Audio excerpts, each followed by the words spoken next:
Hey, Mark Meldrum, Meldrum's Monster Garage, and this morning we're going to talk about emergency brake cables for this 66 Malibu convertible. As you can see, we've got a SS convertible next to this frame that we're building up for a Malibu. So, I've got all the emergency brake cables mounted in their position. So, this is pretty easy to follow along in the assembly manual. You're going to be on UPC 5A1. It shows you overall diagram there. And then this is a pretty easy job. And you're going to flip a couple pages over to, let's see here. And keep flipping. There we go. Get to C1 right here, and you can see how the emergency brake cable is mounted. It kind of goes through the frame like this with a little attachment number 6 retainer, and then it's going to get mounted to the body where this is going to go through the body and inside the cabin to the emergency brake pedal. Of course, we don't have that right now. But it does remind me I need to restore that little emergency brake thing if I can find it. But I'll take you through this. So you're going to go through the frame. All right. So here's the point at where it's going to go through the body, and these simply push into the body and they snap in place. Boy, they're a devil to get out, let me tell you. So once you get it in there, you better make sure you want to keep it there. And you're going to go through this section here on the frame and then out this little hole. I've got a slightly different retainer than it shows in the assembly manual.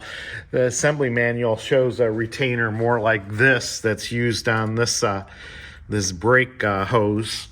But that's okay, it'll do the job. And you're going to come through here, and then, of course, the emergency brake cable is going to come into a Y here.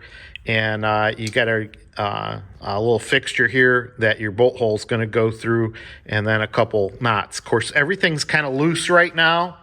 And as you can see over here on the cross member, we've got a little bar that's going to hold the emergency brake cable. So, and one point I wanted to mention is that your brake line is going to run under that cable. I went over and looked at that car, and that's the way it was run. So if we switch over here, and we can see attachment points here with the connector number 3, okay?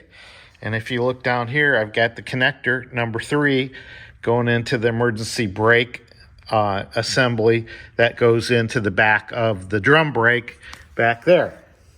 All right? So,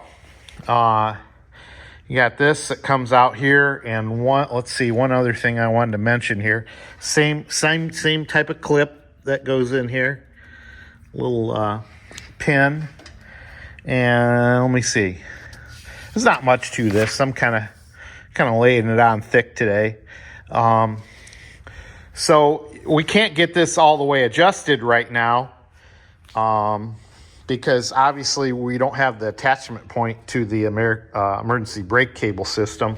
But I tightened it up as far as I could on here to take out the slack. You got a nut and a jam nut.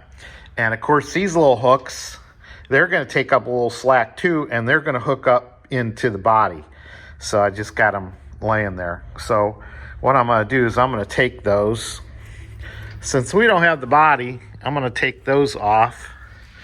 And I'm going to put them back in the package. All right. So this is from Inline Tube, this little package. I don't know.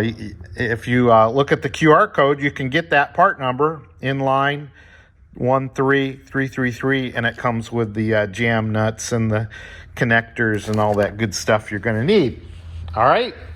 So that's how you do it. Hey, one little advertisement here. The Mid-Atlantic Chevelle Show, our buddies in the Maryland Chevelle Club, 37th annual. We're going to have Mike fill this out, and we're headed to Maryland this year. I'm pretty excited about this. We're going to take the 70 SS Chevelle back And Uncle Larry and Mike and Donna and Wayne and myself are going to go. So we're, I think even Vi is going. So we're looking forward to that this summer. That's June 27th and 28th, 9 a.m. to 4 p.m. on 2 days in the Northeast Park. And it's a beautiful park right on the Chesapeake Bay there. And, of course, we'll stay a couple days up there and check things out. And I'm sure we'll go visit Jim Brady. Mike's never been to Jim Brady's, so he's always a treat to see and see what kind of treasures he has. So that's about it. I'm kind of rambling on. I got some other projects to get to today. We are going to talk about shocks. So we're going to do, as you can see, the shocks mounted on here. All right, those are just normal shocks. And Mike wants to put some air shocks on the 72 Chevelle. So he doesn't like the way it's setting. We're going to go over there and take a look at it and see how it does set. And I've got my opinions. He's got his opinions, but it's his car. So we're going to do what he wants. So if you stay tuned to the next video, it's going to be about air shocks on a 72 Chevelle. And I think we'll also be looking at a 69 Chevelle with air shocks that's having some issues. All right, Mark Meldrum, Meldrum's Monster Garage. Happy Monday. See ya. Mark Meldrum, Meldrum's Monster Garage. And we got Richard Doyle, and he grabbed his assembly line tools, and he's going to work on the car today. So here it is, coming down the line, just like it was in 1970. Mark, is this the car you need your door adjusted? Yeah, let's adjust the door. Let's go ahead and take it off. Go ahead. I'm sure Paul will appreciate that. I've dropped a couple of them, but I have never scratched your paint. This tool allows me not to scratch your paint. So look at that. See how it is, Mark? I got to come around here. Don't blame me for any scratching. So look at that. Look at how it's bent. And we spent hours adjusting these doors. And you did it in how many seconds? I did it. They allowed me 56 seconds to adjust it. Wow. That's just crazy. All right. But I did 60 an hour. So 60 an hour. I got used to doing it right. And how many cars a day? We did 480 a shift. Yep, okay. 960 a day. All right. Well, I appreciate you building this car. Okay.